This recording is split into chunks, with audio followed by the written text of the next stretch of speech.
Rule 61, the subconscious proximity shift. If you notice someone is acting cold, distant, or secretly hostile toward you in ongoing meetings, alter your physical seating chart. Step into the room and sit directly next to them rather than directly across from them. It is incredibly easy to glare at, argue with, or oppose someone sitting face to face across a table, but it is psychologically deeply uncomfortable to attack someone sitting right in your personal space. Rule 62, the we assimilation. When dealing with a client, an employee, or a partner who is being incredibly stubborn and uncooperative, stop using the words I and you. Replace them entirely with the word we. Instead of saying, "You need to fix this report," say, "We need to ensure this report is perfect before it goes out." This simple linguistic shift turns a confrontational battle into a shared team problem, lowering their defenses. Rule 63, the compliment devaluation trap. If you want to maintain absolute psychological dominance over someone who relies heavily on your validation, never praise their overall identity.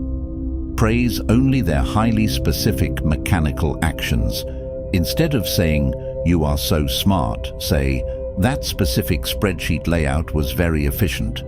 This keeps them in a permanent state of striving, preventing them from ever feeling secure enough to stop trying to please you. Rule 64, the chronological deconstruction. If you strongly believe someone is fabricating an elaborate, highly detailed alibi, wait until they finish telling their story. Then, ask them to jump straight to the middle of the timeline and explain a random, highly specific sensory detail, like what the lighting looked like or what song was playing. Fabricated lies are built linearly. Forcing the brain to jump across the timeline causes instant cognitive overload, causing the lie to shatter. Rule 65, the under-promise shockwave. When given a deadline for a critical task, negotiate for a timeline that gives you twice as much time as you actually need. Then, deliver the completed, flawless work at exactly the halfway mark. The objective quality of your work remains the same, but the psychological perception transforms you from a standard contributor into an absolute operational genius. Rule 66, the silent agreement lock. When you make a firm offer or state your final terms in a high-stakes negotiation, stop talking immediately. Do not say a single word to clarify, soften, or justify your position. The person who speaks next in that heavy, suffocating silence is the one who holds the weaker psychological position. Force them to carry the weight of the quiet until they break. Rule 67, the preemptive no protection. If you know someone is going to ask you for a massive favor that you have absolutely no intention of granting, bring up how incredibly busy, overwhelmed, or financially constrained you are in the first 2 minutes of casual conversation before they even get the chance to pitch you.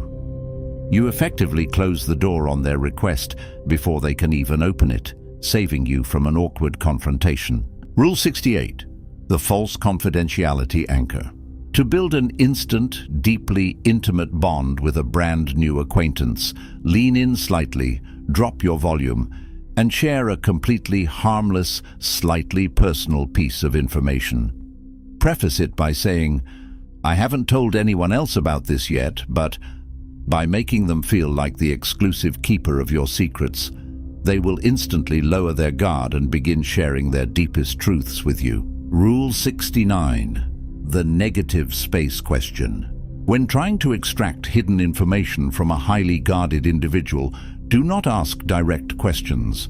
Instead, make an intentionally incorrect, slightly insulting assumption about their situation. For example, say, "I guess your department didn't hit its targets at all this quarter."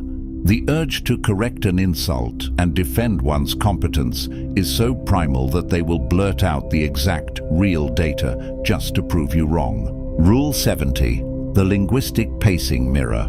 When speaking to someone who thinks, talks, and processes information incredibly slowly, Do not rush them or speak at your normal fast pace.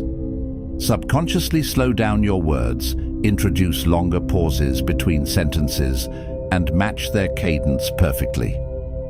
The brain translates a matched conversational speed as a sign of high intelligence and deep compatibility, making them completely trust your judgment. Rule 71, the busy aura cultivation. Never walk through an office or a social environment looking relaxed, empty-handed, or completely aimless.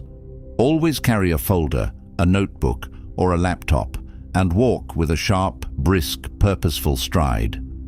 Even if you have absolutely nothing to do, the visual feedback of movement and tools makes you appear completely indispensable, protecting you from random administrative interference. Rule 72.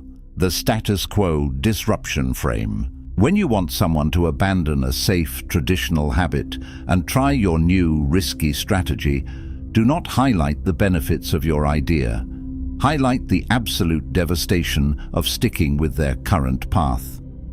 Human beings are far more motivated by the intense fear of losing what they already have, loss aversion, than they are by the potential joy of gaining something new. Rule 73. The I don't remember power move.